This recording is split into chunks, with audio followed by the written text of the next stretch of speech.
Welcome to the Transform Sales Podcast, where forward-thinking business leaders come to share their experiences and ideas, learn from each other, and amplify their results together.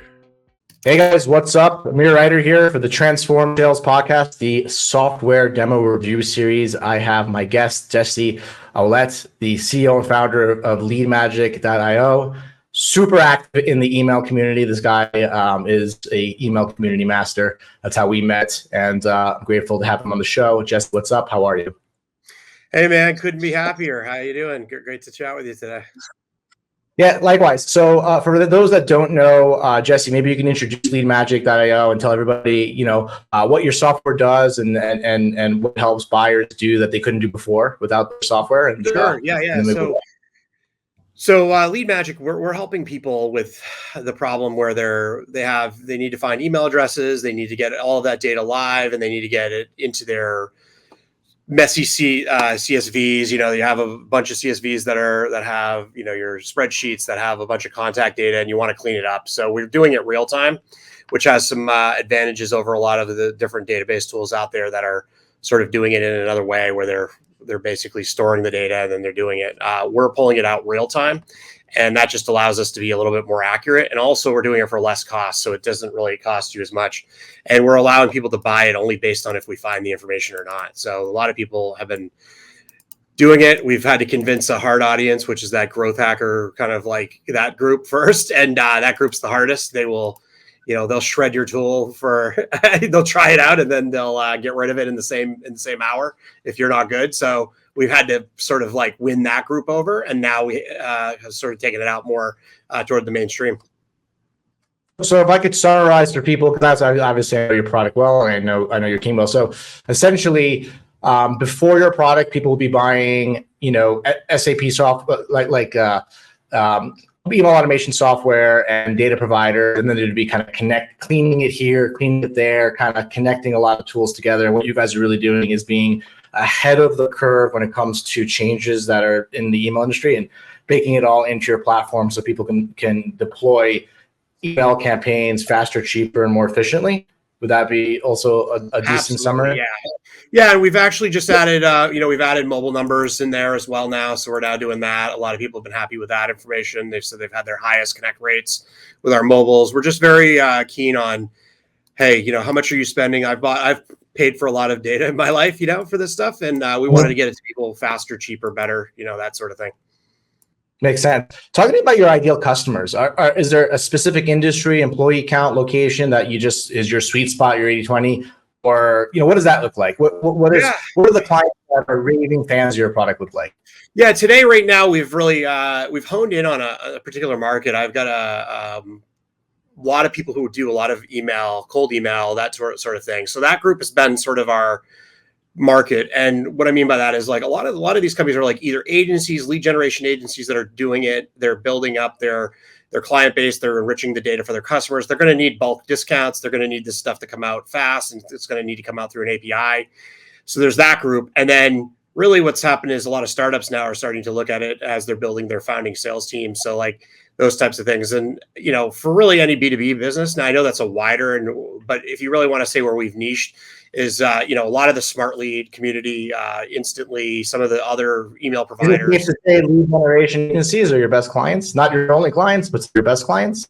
Right now, they're definitely what's making up the core. We've kind of built the messaging and built the product around that. But what we have done is we've found that a lot of the same clients would be the upmarket clients as well. So like, I guess it's, I hate to give the answer. It's really any B2B business, but that's using data providers that they're unhappy with. But it could be there. I think we've gotten a lot of our traction early stage, right, is this agency market, which generally speaking needs a lot of data, and they need it to be the lowest cost, and it needs to get to them fast and most reliably. So that's really the group we've targeted. But once that secret's out, I think you'll start to see a lot more the larger. Yeah, and for the podcast, it's always difficult, right, for a CEO to like just say one thing, right? You want to help everybody, right? So I'm focusing in for anybody listening, not because LeadMagic can't help you. If you're not an agency, just kind of pull that 80/20 rule. But I would also probably add that you're helping a lot of enterprise customers that used systems like Outreach or SalesLoft and ZoomInfo and just find it to be a little bit behind the 8 ball and a little expensive? Would that be a crazy statement? Okay. Yeah, and it might actually help when I start showing it. It'll probably show a lot better in terms of that, and how. Last question before I show it: how do people measure success with your platform? And after you answer that, I quick demo. So when we're working with some of our private customers like you, and some of the other ones, the ones that, we have a very, the waiting list on that group is pretty long. We're not really taking on anybody that's doing that right now. But the rating list for that group, it's sort of like by the most, that we can do is like help them book set meetings with their ideal targets, help them get the messaging out, help them get delivery. I think obviously the last one is a joint effort around, getting the messaging right, but, we're sort of taking responsibility for the deliverability, the amount of replies, those things. But for the product that we're talking about today, the platform where we do the live enrichment of data, I think it'd be by accuracy, really by like, if we give you the right email address, if we give you the right information so you can put it in your campaign, by cost, right? So the lowest cost possible. And that's really what we've done is there and, give you the most accurate data. Yeah, for anybody listening, we do partner with LeadMagic. You can find in our directory, and we also use them. It's kind of interesting because I think it's something to unravel, which we won't get into now, is that you're a do-it-yourself platform and a done-for-you service too, right? So I think when it comes down to executing campaigns, buyers can use technology to verify leads at low cost, verify mobile numbers at low cost, and then they can use more the more they want to do, right? You also have a service component where if someone wants it done for you, where you do the writing, you do the management, and you put the leads right in Slack, which I'm not going to share my screen, but we have Slack, we have a channel called LeadMagic, and we see all the responses, positive, negative, neutral. So you also are in a way, a platform, a platform with a service attached to it. So you do done for you and do it yourself services, right? Yeah, and the journey is interesting too, right? We started out as more helping people with their email campaigns, and we've sort of pivoted, as any company would, more to it's when you go from like an agency to a product company, and we're learning along the way. Of course, agency work, right? And so there's a wait list for the along the way. Yeah, which makes sense, guys. So because we're do it complete service, and we were lucky enough to get in on his program, which is great. We've been getting help with Tucker and Drew, and your team is just awesome. So let's do this. If you can, share your screen and maybe do a quick demo for those watching. Yeah, sure. Okay, so when we go in, we're on one of the accounts here. So what we have is you come in and you would come in with a spreadsheet. You would upload it here, right? So you're going to have your basically your spreadsheet here, and you're going to be able to upload that, right? You're going to come to your list of data services that you have here. And what's going to happen is you're going to go in, you're going to upload that list, and then the result, we'll do the Martha Stewart version here, but the result will come back to you quickly. You're going to get broken down: valid emails, valid catch-all, invalid, unknown. Now, obviously you can email the valids all day. You never have to worry about emailing a valid. What that means is we've messaged their email server and they've said that email exists. Then there's this fuzzy one, right? This valid catch-all one, which is part new, actually, we've added, right? And what this does is this tells you if the catch-all is valid or not, if we found out it to be valid on another way to detect it. There's a lot of tools that are sort of, they're not breaking this apart. And I think this is an important factor because the cost of finding this versus the cost of finding this is a lot different. I was actually just in a good discussion, a little bit of a heated debate against a competitor on this discussion. And, I think they're wrong on it. But what they do is they don't separate the two because it really matters. This is telling you we actually found it on the SMTP, the mail server told us, yes, it's valid. This is telling us we found it another way, right? There's multiple different ways the tools will find it, catch-alls. Now, if it's here, there's still a chance it's a real email. It doesn't mean we're saying it's not a real email. This is on a list that you submitted. But what this is telling you is it's telling you that you want to be risky here. So we want to find this in another way. For now, if this is enough email addresses, I would pause here and just email these people. Don't bother emailing these. Now, so for everybody, this is the debate between email valids and catch-alls, right? And Jesse's on the side of don't email the catch-alls, just focus on valids for now, right? And it's safer. It's the safer way of doing it. And then if you run out, you do want to email the catch-alls after, right? And that's the ones you want to start with are the ones that we're saying valid catch-all. Now we're improving this algorithm. I'm not letting anything in that's BS because there's a way you could open the gates and you could accidentally take in a ton of bad emails by doing it wrong. right? And just to put it into perspective, the cost of this service is 0.000495. And you only pay if it's valid, these two buckets, or invalid. So you're working on a usage model as well versus a SaaS model. Right. So it's a consumption model, it's a credits model, but what I'm saying is you're getting, if we do a calculator, this is a very small number, 0.000495. Like that number goes on 3 decimal points. And I know salespeople and marketing people aren't great with math. That's all you are. You're trading stock, but that's a big number. Yeah, I agree. It's very low cost, right? Your cost per like if you're doing it out, right? If you're saying like for $99, if you're paying, right, that means you're getting 200,000 valid or invalid emails for the cost. Yes, right? They're money. Huge difference between what some of these. Now, the competitor that I'm talking to, that I was talking about today, they're charging 2 cents. The difference between 2 cents and 0.000495 is big. 2,000, it's several. I just found 8,000 of them for 0.000495, and they found them. This same cost would be, whatever the number, 2 cents divided by, it's at least 100x, right? Maybe my math is wrong, but there you go, 40x. Sorry, my bad, but that's 40x difference between the two, and that's the starting point for the discussion. We're 40x less because you found them that way. Makes sense to me. So I don't know, they can say whatever, but that's the way it is. Then we have one where this is if you come in with the email address. Then we have another one, Email Finder. What this one does is this one allows you to find emails. What that does is it allows you to come in with first name, last name, company name, or LinkedIn, or whatever you have for the company name. We'll take either company name, domain name, or LinkedIn, and then we find it based on that. We only charge you if we find the email. If we don't find the email, then we don't charge you on that, and you don't lose credits. We just do that. And then we always have an action button here to push to Clay or push to your favorite. We actually have a way to push it to a spreadsheet as well. But that's what we do. This pushes it to your Clay table or whatever.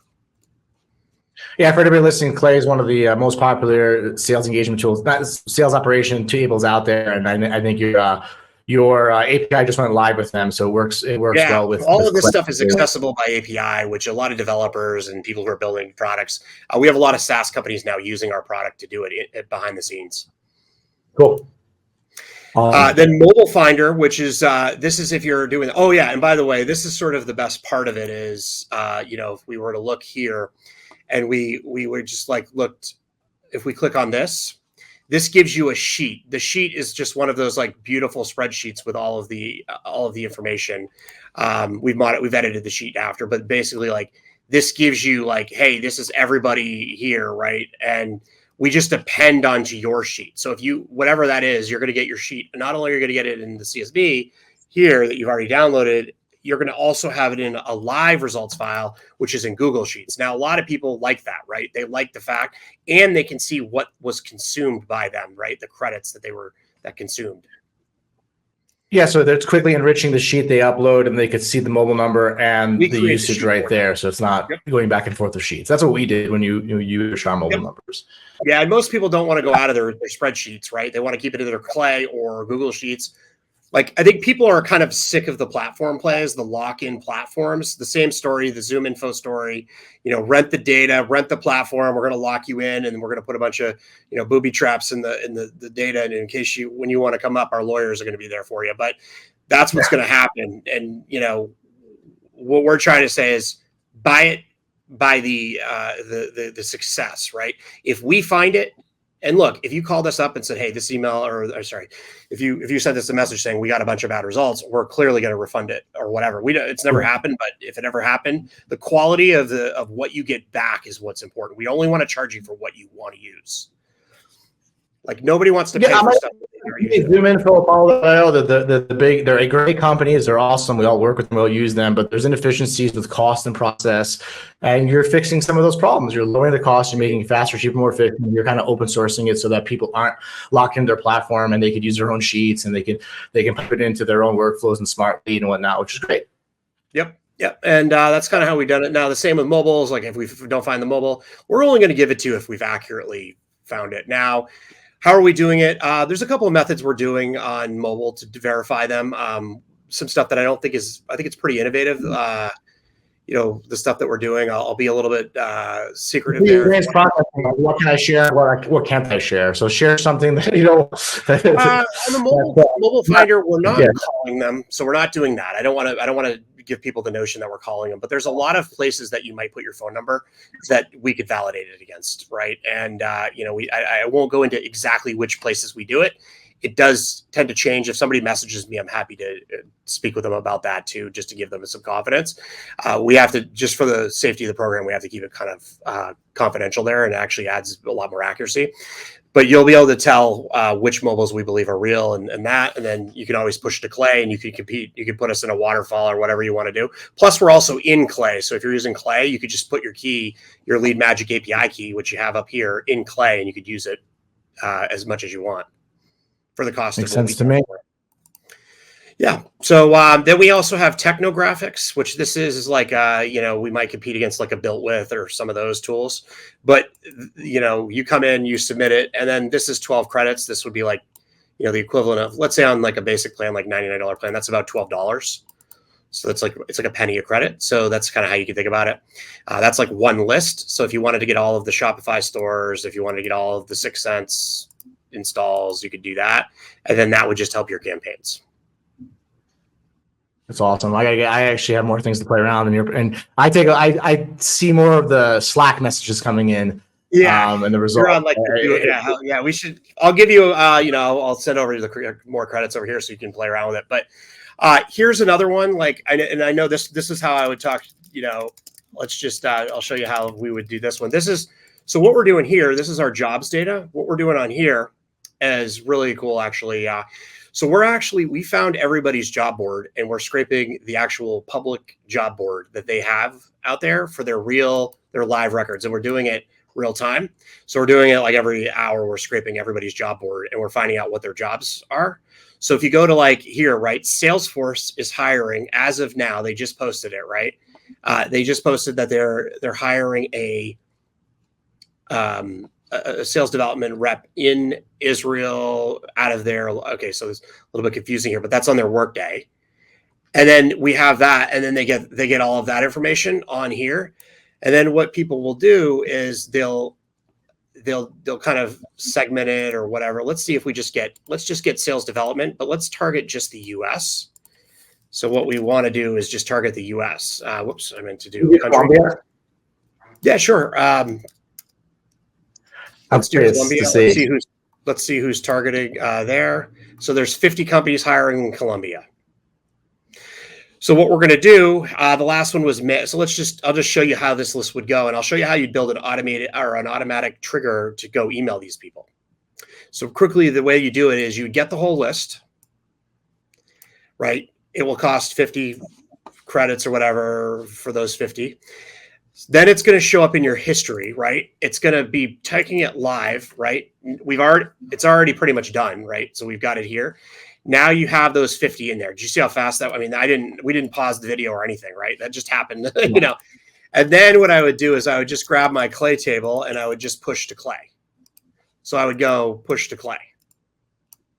I hope my team's watching this, David Mandura and Eduardo, because we need to execute on that. Yeah. So then it pushes it into Clay. Now you've got the company and you've got all of that. Now you can go and create the company name here, and you could just go and target whoever the VP of sales is here. So there'd be, obviously, we would have to go in and just do a role search, or we could use, the Google search here, but we would get the name and then we'd do the enrichment. Then we would just add, a smart lead campaign. We could just add the lead to a campaign in smart lead. And that whole workflow, I've set that up now for people. And what happens is you end up just automatically emailing the people that are hiring the second that it's posted. You end up saving money and making money. Yeah, so it's cool. So these automated workflows, people love it. Cost a lot of time. You probably didn't get it right, you know. Yeah. Quick question, Jeff. What about someone omnichannel? Could you also ensure that like this gets onto like a LinkedIn campaign or like a display ad campaign? So can you push? Do you have any clients that are Yep. you know, running a revenue Now, I won't, program? what I'll do is I'll be careful. Let me caveat this. Obviously, you want to read the terms and conditions before you start automating any platform. Email is not a platform, regardless of what big companies want to tell you. Email is not a platform. You're allowed to automate it. So email is a network protocol. It's not owned by anybody. It's the internet. It's SMTP. It's a protocol. So let's not, there's no terms and service. Your provider has terms and services, and I hope you abide by them. But let's talk about LinkedIn. So if you want to automate LinkedIn, you would use in here, there's a thing called Phantom Buster, and you could just push the data to Phantom Buster and do the connection. Can you tell me? I don't automate LinkedIn based on, you know, it would impact me personally, just because I have a good sized following and I would never want to get blocked or on their bad side. But right now, if I was another company, you know, I'd consider it just because of, you know, the impact. Well, right? You spend advertising money, right, and build highly accurate audiences, right? So you got to pay attention in terms of in conditions, of course. But I would. What you could do is push it to an ad platform, right? Yeah, you could build a webhook here that would just automatically push it so to like metadata.io or something like that, like some one of those kind of. Well, that's what metadata is doing under the surface. But if you wanted to do it yourself and build your own, you could just use the HTTP API, and you could just push into the LinkedIn ad audience. You could just push it in from here. Awesome. There's a lot here. So for me, you know, one of the big things I'm watching this demo, this is also a tool for, you know, the up and coming RevOps role, which is still being defined, right? People think we're doing operations. This is, to me, it just feels like the future with platform is going to be more efficient, more nimble, and instead of trying to create a platform that does everything, it's going to be, you know, connecting them all through APIs like Clay, right? So I kind of get the feeling that this methodology is kind of the future to stay ahead of the curve, and people that are actually, you know, passionate about building revenue engines that are unique, different, would really find value in LeadMagic versus just a company that just wants, you know, 2 sequences, something simple, probably not the best fit. But for people looking to really connect all the best processes and tools together, to me, it seems like a great opportunity for those people, which is a huge growing cohort of people too.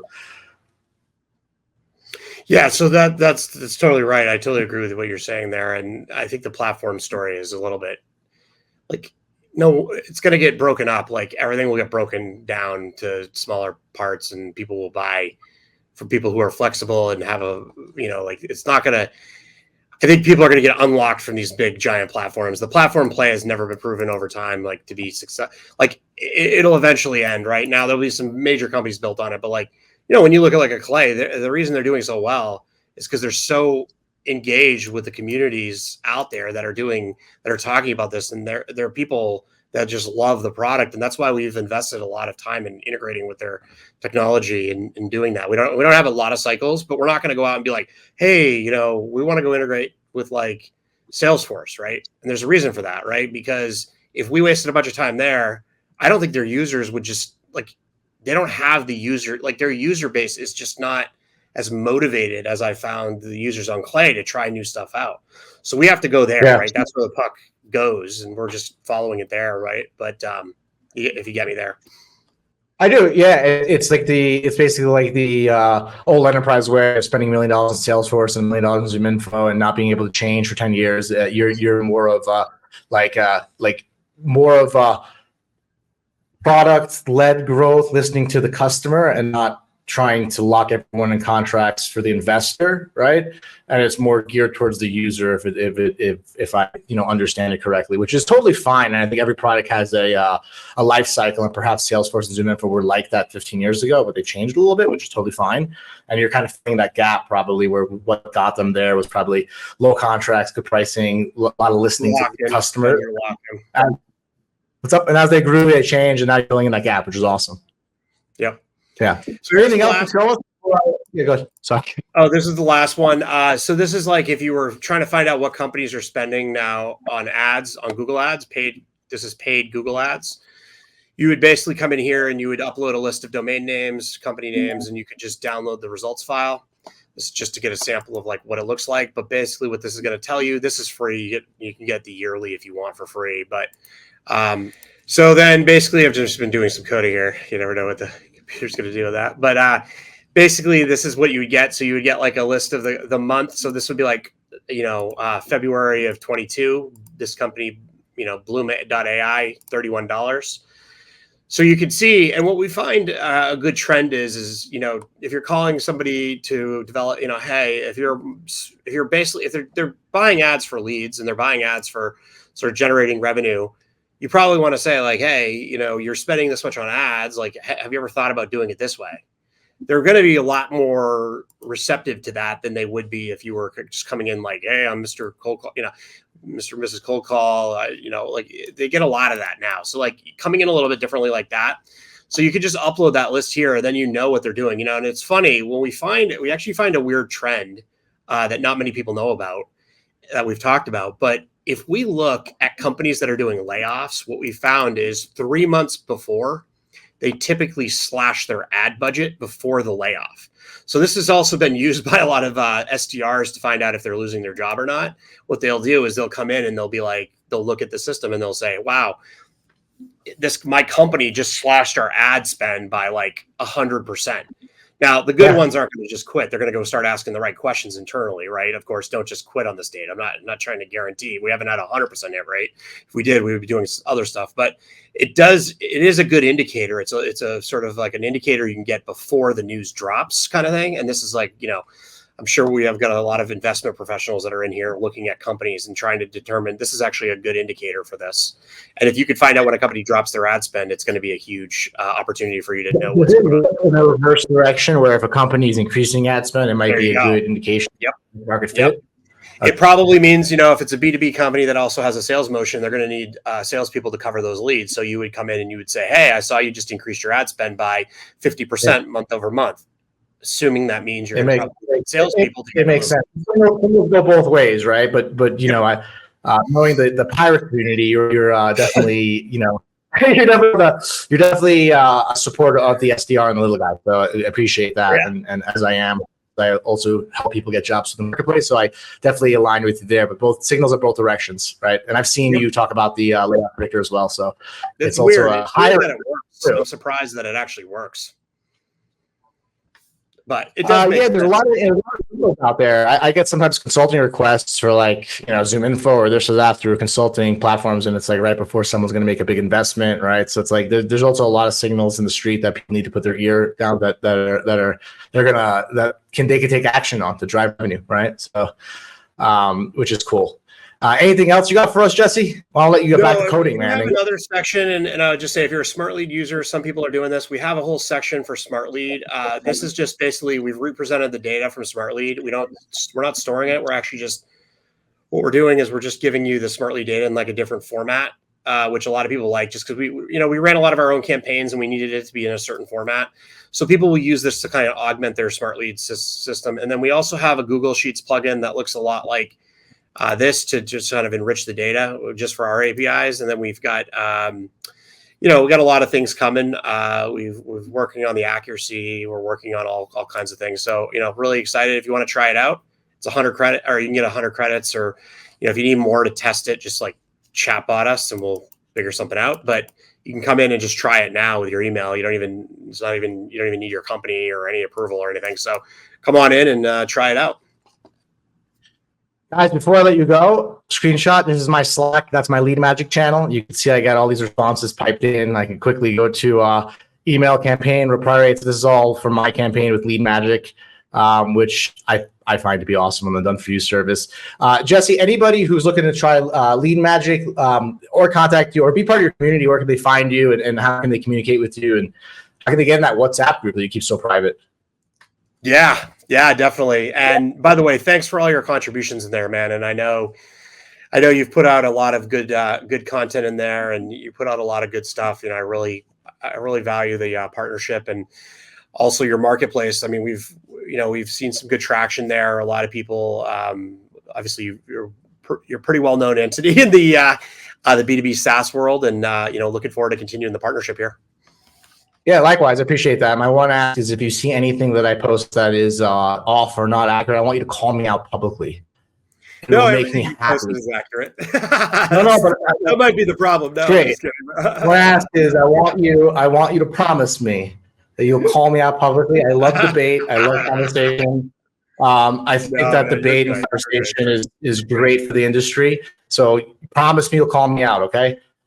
Jesse, you're the man. I appreciate everything you're doing for the industry, and I hope to help the right buyers find the right software so that they can make informed revenue decisions, because ultimately it affects the people who get hired, the SDRs, the AEs. They're often not talked about, right?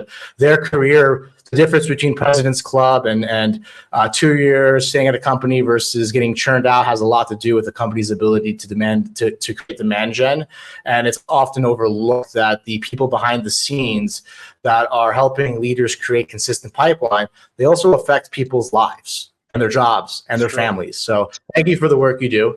And I appreciate you and everybody who took the time to listen to the podcast, and appreciate you guys. Take a look below and you can see some links for some free files of the softwares we mentioned. And always feel free to give us some feedback on how we can improve the information we share with you guys. Thank you. Take care.